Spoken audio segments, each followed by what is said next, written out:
بسم اللہ الرحمن الرحیم۔ اللہم صلی علی محمد و آل محمد وعجل فرج آل محمد۔ آج آپ کے سامنے فضائل امیر المؤمنین علی بن ابی طالب علیہ السلام مولا کی شان میں ایک حدیث لے کر آئے ہیں کہ جس میں ہم سے اعتراض کرتے ہیں کہ آپ علی ولی اللہ کیوں پڑھتے ہیں اور یہاں کیوں پڑھتے ہیں۔ اس کے متعلق یہ الاحتجاج طبرسی میں یہ روایت موجود ہے کہ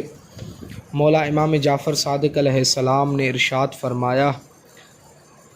بے شک جب اللہ نے عرش کو خلق کیا تو اس پر لکھا لا الہ الا اللہ محمد رسول اللہ علی امیر المؤمنین، اور جب اللہ نے پانی کو خلق کیا تو اس کے اجرا پر لکھا لا الہ الا اللہ محمد رسول اللہ علی امیر المؤمنین، اور جب اللہ نے کرسی کو خلق کیا تو اس کے پاؤں پر لکھا لا الہ الا اللہ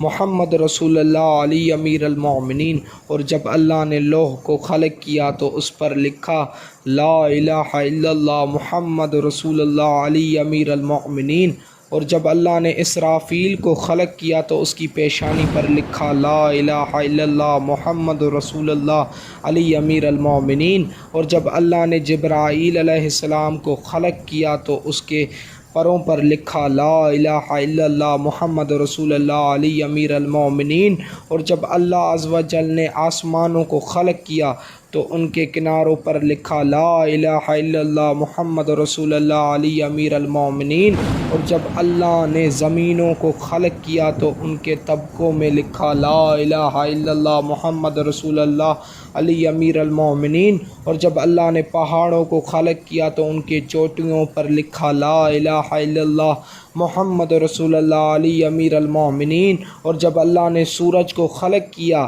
تو اس پر لکھا لا الہ الا اللہ محمد رسول اللہ علی امیر المؤمنین، اور جب اللہ نے چاند کو خلق کیا تو اس پر لکھا لا الہ الا اللہ محمد رسول اللہ علی امیر المؤمنین۔ اب مولا فرما رہے ہیں کہ اور وہ سیاہی جو چاند پر دیکھتے ہو وہ یہی تحریر ہے لا الہ الا اللہ محمد رسول اللہ علی امیر المؤمنین۔ بس جب بھی تم میں سے کوئی کہے لا الہ الا اللہ محمد رسول اللہ تو ضروری ہے، لازم ہے کہے علی امیر المؤمنین ولی اللہ۔ اللہ اکبر۔ کتاب الاحتجاج میں یہ جلد اول میں یہ روایت موجود ہے، اور دوسری روایت دوسری کتاب اسم و القابات امیر المؤمنین میں یہ روایت موجود ہے کہ جنات میں سے ایک عورت نے رسول اللہ صلی اللہ علیہ وآلہ وسلم کے پاس آ کر اسلام قبول کیا، اور وہ رسول اللہ صلی اللہ علیہ وآلہ وسلم کے پاس ہر ہفتے آیا کرتی تھی۔ ایک دفعہ وہ 40 دن کے بعد آئی تو رسول اللہ صلی اللہ علیہ وآلہ وسلم نے دیر سے آنے کی وجہ پوچھی تو اس نے کہا کہ میں کسی کام کے سلسلے میں اس سمندر پر گئی جو ساری دنیا کو گھیرے ہوئے ہے۔ میں نے دیکھا کہ اس کے کنارے پر ایک سبز چٹان پر ایک آدمی بیٹھا تھا جو آسمان کی طرف ہاتھ اٹھائے کہہ رہا تھا کہ اے اللہ، میں نے تجھے محمد و آل محمد علیہ السلام کا واسطہ دے کر تجھ سے معافی مانگی، لیکن تو نے مجھے معاف نہیں کیا۔ میں نے پوچھا تم کون ہو؟ اس نے کہا کہ میں ابلیس ہوں۔ میں نے کہا کہ پوچھا تم ان ہستیوں کو کیسے جانتے ہو؟ اس نے کہا کہ میں نے عرصہ دراز تک زمین پر رب کی عبادت کی اور پھر ایک طویل مدت تک آسمانوں پر رب کی عبادت کی ہے۔ میں نے آسمانوں پر کوئی ایسا ستون نہیں دیکھا جس پر یہ نہ لکھا ہو اللہ کے سوا کوئی معبود نہیں، محمد صلی اللہ علیہ وآلہ وسلم اللہ کے رسول اور علی امیر المؤمنین ہیں جن کے ذریعے میں نے محمد صلی اللہ علیہ وآلہ وسلم کی مدد کی ہے۔ کتاب المحسن میں یہ روایت موجود ہے۔ دوسری روایت مشارق الانوار الیقین میں یہ روایت موجود ہے کہ رسول اللہ صلی اللہ علیہ وآلہ وسلم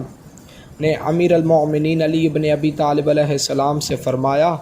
قیامت کے روز آپ علیہ السلام کو ایک نورانی سواری پر بیٹھا کر لایا جائے گا اور آپ علیہ السلام کے سر پر نورانی تاج ہوگا جس کے 4 اطراف ہوں گے اور ہر طرف یہ 3 سطریں لکھی ہوں گی، لا الہ الا اللہ محمد رسول اللہ علی ولی اللہ، اللہ کے سوا کوئی معبود نہیں، محمد صلی اللہ علیہ وآلہ وسلم اللہ کے رسول ہیں اور علی علیہ السلام اللہ کے ولی ہیں۔ پھر آپ علیہ السلام کے لیے ایک پروقار کرسی رکھی جائے گی اور آپ کو جنت کی کنجیاں دے دی جائیں گی۔ پھر آپ علیہ السلام کے سامنے پہلے اور بعد والے تمام لوگ جمع کیے جائیں گے اور آپ علیہ السلام اپنے شیعوں کو جنت اور اپنے دشمنوں کو جہنم جانے کا پروانہ جاری فرمائیں گے، کیونکہ آپ ہی جنت اور جہنم کے تقسیم کرنے والے ہیں اور آپ اللہ کے امین ہیں۔ یہ اور دوسری روایت مشارق الانوار الیقین میں فضائل شیعہ میں اور اس موالقابات امیر المومنین میں یہ موجود ہے کہ ابو سعید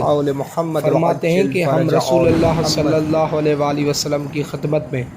بیٹھے تھے کہ ایک آدمی آیا اور کہنے لگا کہ یا رسول اللہ صلی اللہ علیہ وآلہ وسلم، ابلیس سے اللہ نے کہا تھا کیا تو نے تکبر کیا یا تو عالین والوں میں سے تھا؟ یہاں اس ابو سعید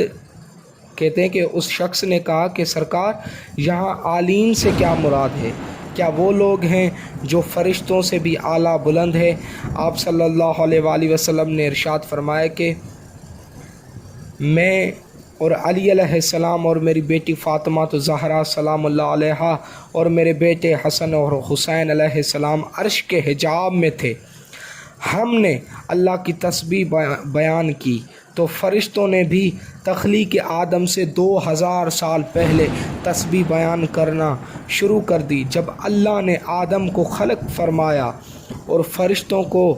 اسے سجدہ کرنے کا حکم دیا اور انہیں یہ حکم ہماری وجہ سے دیا گیا تھا، تمام فرشتوں نے تو سجدہ کیا لیکن ابلیس نے انکار کر دیا۔ تو اللہ تبارک و تعالیٰ نے فرمایا، اے ابلیس، جس کو میں نے اپنے ہاتھوں سے بنایا ہے اسے سجدہ کرنے میں تجھے کون سی چیز منع ہے؟ تو متکبر ہو گیا ہے یا تو خود کو اعلیٰ عالین، اعلیٰ لوگوں میں شمار کرتا ہے جن کے نام عرش کے حجاب پر لکھے ہیں؟ پھر سرکار نے اس شخص سے فرمایا، ہم اللہ کا دروازہ ہیں جسے داخل ہوا جاتا ہے، ہمارے وسیلے اور ہمارے واسطے سے ہی ہدایت کے متلاشی ہدایت پاتے ہیں۔ جس نے ہم سے محبت کی